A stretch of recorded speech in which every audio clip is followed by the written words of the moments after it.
मैं माँ हूँ, धरती माँ। जो पारिवारिक संबंधों का महत्व समझते हैं वे जानते हैं कि सत्ता और धन का प्रलोभन परिवार को जोड़ता नहीं तोड़ता है। वे रिश्तों की पवित्रता का सम्मान करते और अडिग रहते हैं। मुझे विश्वास था कि राजकुमार भरत महारानी कैकेयी की नासमझी को पुत्र प्रेम मानने से इनकार कर देंगे, और यही हुआ भी। कैकेयी ने जिसे ममता समझा था वो कोरा निज स्वार्थ था। इस स्वार्थ ने माता को पुत्र की दृष्टि से गिरा दिया, क्योंकि भरत के लिए श्री राम का प्रेम जीवन का दूसरा नाम था। श्री राम को अभी तक समाचार नहीं मिला था कि उनके जाने के बाद अयोध्या पर क्या बीती। अयोध्या से जितना प्यार और महाराज के स्वास्थ्य की जितनी चिंता श्री राम को है, उतनी ही जनक दुलारी सीता को भी है।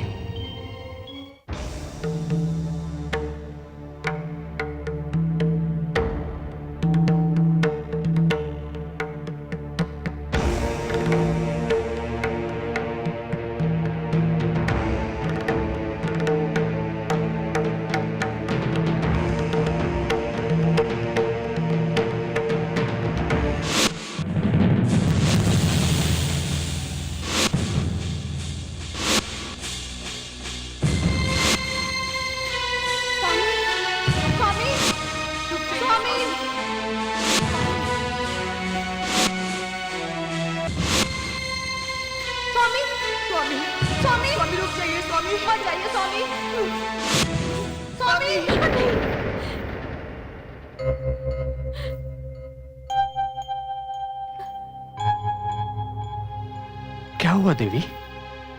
अयोध्या पर कोई भयंकर संकट आया है स्वामी। क्या आपने कोई स्वप्न देख लिया? हाँ स्वामी, स्वामी मैंने देखा कि महाराज सन्यासी की वेशभूषा में भवन छोड़ के जा रहे हैं। माता श्री सुमित्रा और माता श्री कौशल्या उन्हें पुकार रही हैं, किंतु वे आगे ही बढ़ते जा रहे हैं। देवी, संभवतः अनुज भारत के लौटने के उपरांत महाराज ने संन्यास लेने का निर्णय लिया हो। नहीं स्वामी, मेरा मन नहीं मानता। अवश्य ही अयोध्या पर कोई भयंकर संकट आया है। स्वामी, आपके प्रति स्नेह कहीं उन्हें अयोध्या से दूर न ले जाए। देवी, अयोध्या में राजा अथवा प्रजा ने कर्तव्य मार्ग से विमुख होना नहीं सीखा। एक रघुवंशी अपने प्राण दे सकता है, किंतु राजहित के विरुद्ध कभी कुछ नहीं कर सकता। सो जाइए देवी, आपने अवश्य ही कोई भयानक सपना देखा है। सो जाइए।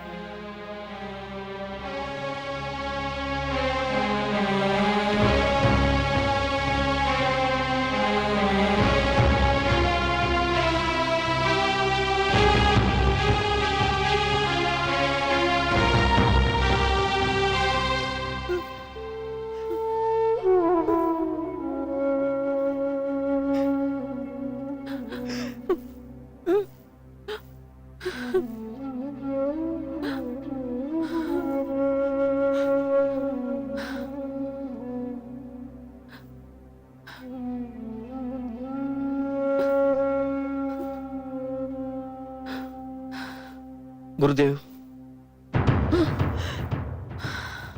हम महाराज की अंतिम यात्रा की सारी व्यवस्था कर चुके हैं। हाँ, अब और विलंब उचित नहीं होगा।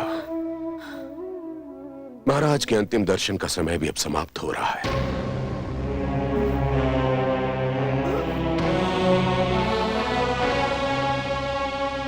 गुरुदेव, कुछ घड़ी और प्रतीक्षा कर लीजिए। मैं महारानी कैकेयी को लेकर आती हूँ। रुक जाइए बड़ी माँ। क्यों पुत्र? आपको रोकने के लिए क्षमा चाहता हूँ, किंतु मैं नहीं चाहता कि आप वहां जाएं और ना ही ये चाहता हूं कि वो यहां आए। मत जाइए बड़ी माँ। राम यहाँ नहीं है, तो मैं तुम में पुत्र राम को देखती हूँ। ये बताओ कि यदि आज तुम्हारे स्थान पर राम होता तो वो मुझे जाने से रोक सकता था?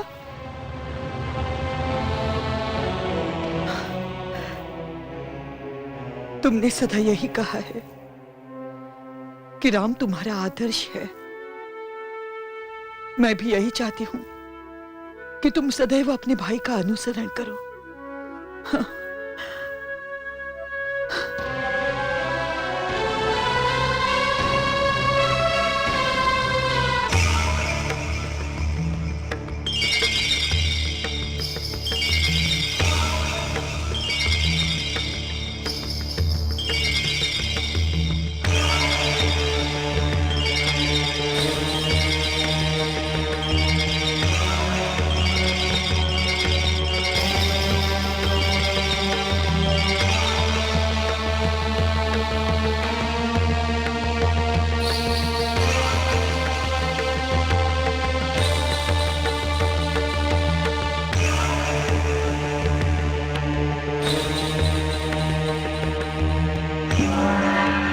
कैकेयी,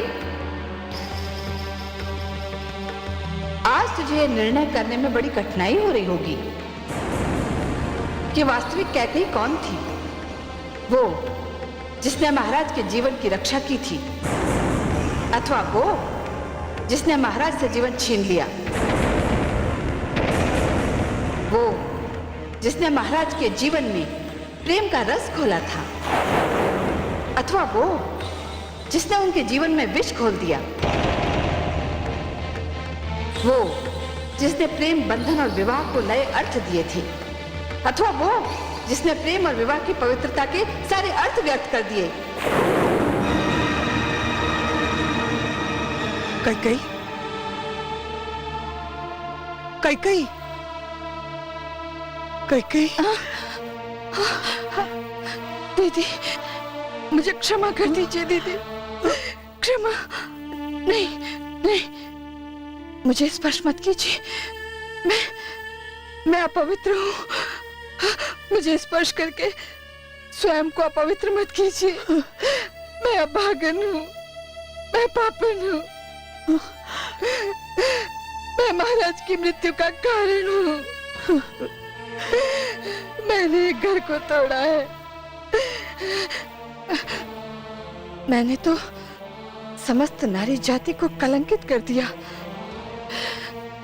नारी तो एक घर जोड़ती है, पर मैंने तो एक जुड़े हुए घर को तोड़ दिया। मैंने तो एक जुड़े हुए घर को तोड़ दिया। नहीं कैकेयी, यदि ये सत्य है कि जन्म और मृत्यु का समय ब्रह्मा निर्धारित करते हैं, यदि ये सत्य है कि मैं और तुम हम सब कठपुतलियां हैं जिनकी डोर विधि के हाथ में है, तो तुमने कुछ नहीं किया। जो हुआ वो होना ही था। ये नियति का निर्णय था। इसमें कोई कुछ नहीं कर सकता था। हमारे स्वामी की आज ये अंतिम यात्रा है। आज के उपरांत हम उनका मुख कभी न देख पाएंगे। चलो महाराज के दर्शन कर लो। चलो कैकेयी, बहुत देर हो चुकी है। चलो।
ठहरिए महारानी।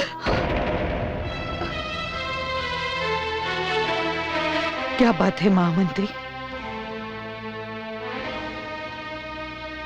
मेरी कर्तव्य निष्ठा मुझे बोलने पर विवश कर रही है। यदि मैं आज न बोला महारानी, तो मैं कर्म निवास विमुख होने का अपराधी हो जाऊंगा। आप क्या कहना चाहते हैं? महारानी कैकेयी यहां आ गई, यही बहुत है। किंतु वो महाराज के शरीर को स्पर्श नहीं कर सकती।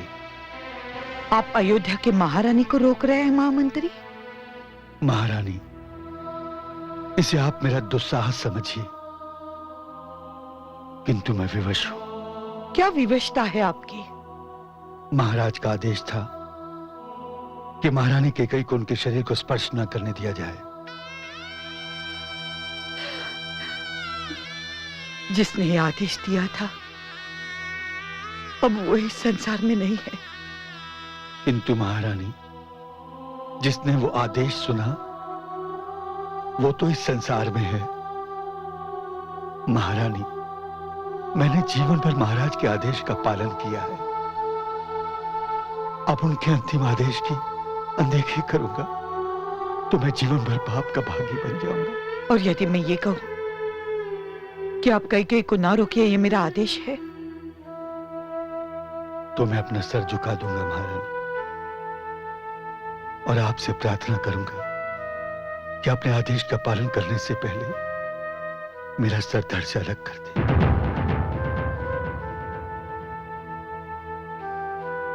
महारानी, मैं रघुवंशी नहीं हूं, किंतु मैंने रघुवंशियों का नमक खाया है। मैं अपने जीते जी सहन नहीं कर सकता कि रघुवंशी महाराज का वचन अधूरा रह जाए। महामंत्री सत्य कह रहे हैं। मेरे कारण महाराज को जीते जी घोर पीड़ा सहनी पड़ी। मैं नहीं चाहती अब मेरे कारण उनकी आत्मा को भी कोई पीड़ा सहन करनी पड़े।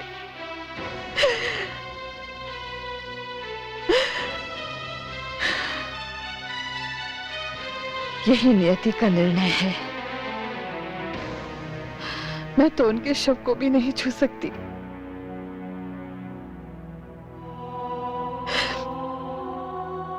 किंतु यदि मेरे पति का यही आदेश है, तो मैं इस दुख को अपने मन में छुपाकर उनके आदेश का पालन करूंगी। उनके आदेश का पालन करूंगी। उनके आदेश का पालन करूंगी। कहीं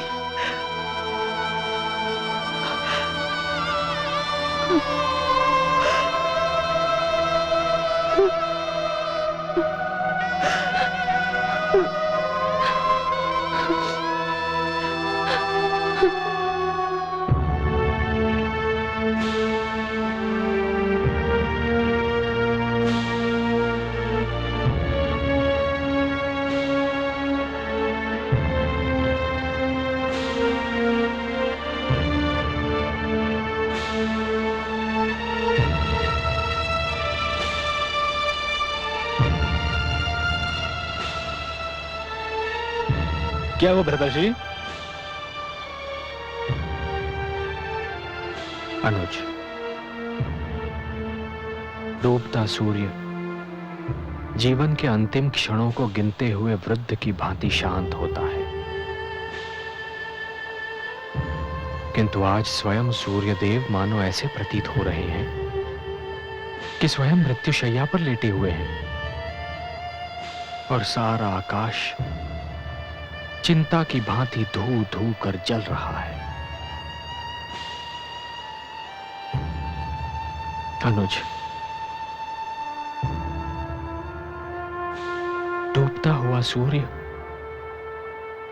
मनुष्य को यह सीख देता है कि जिसने भी पृथ्वी पर जन्म लिया हो, वो चाहे कितना ही प्रतापी हो, उसके जीवन का अंत एक दिन निश्चित है।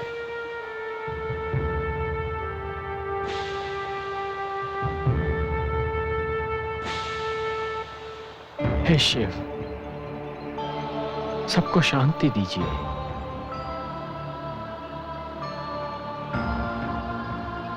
मुझे भी महादेव शांति दीजिए महादेव। आज मेरा मन बहुत अशांत है, शांति दीजिए।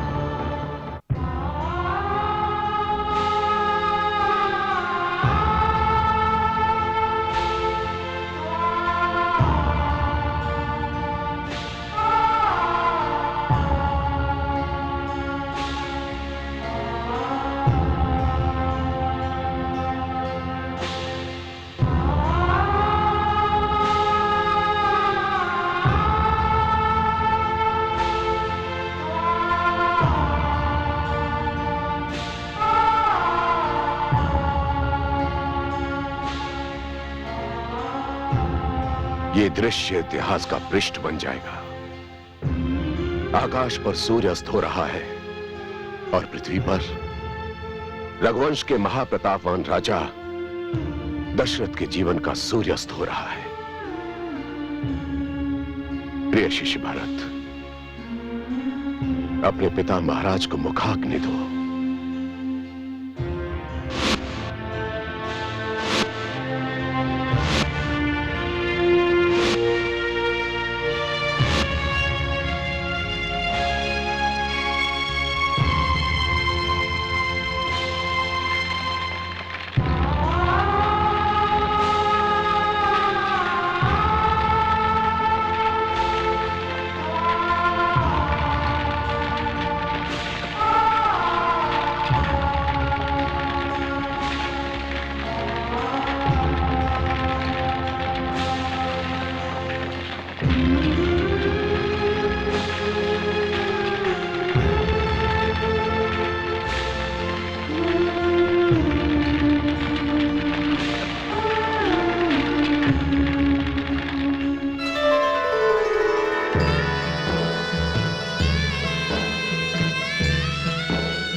दशरथ रघुकुल रीत निभाई,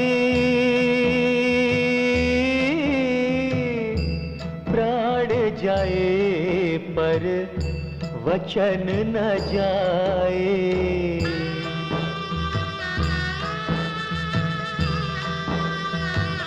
हो रघु परंपरा उज्ज्वल भयाओ,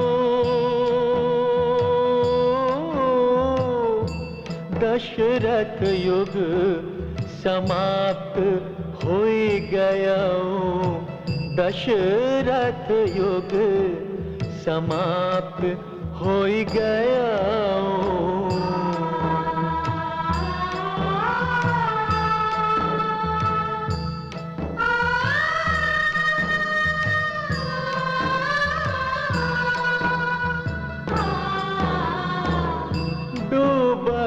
अवध अश्रु के जल में,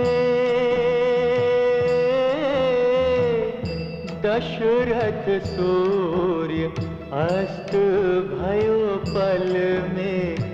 दशरथ सूर्य अस्त भयो पल में।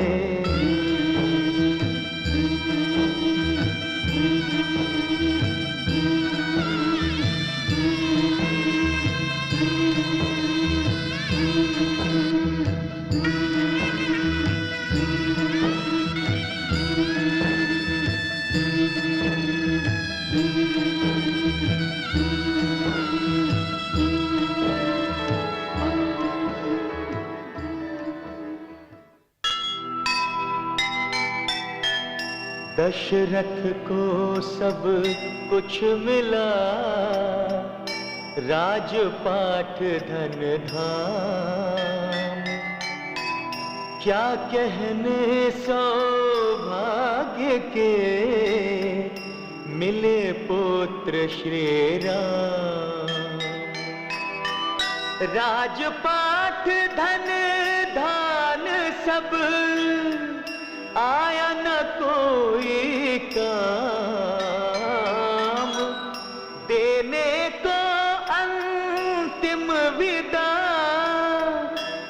पास नहीं जब राम, पास नहीं जब राम। जीव ज्ञान ब्रह्म ज्ञान अथ श्री विष्णु पुराण, ओम की कथा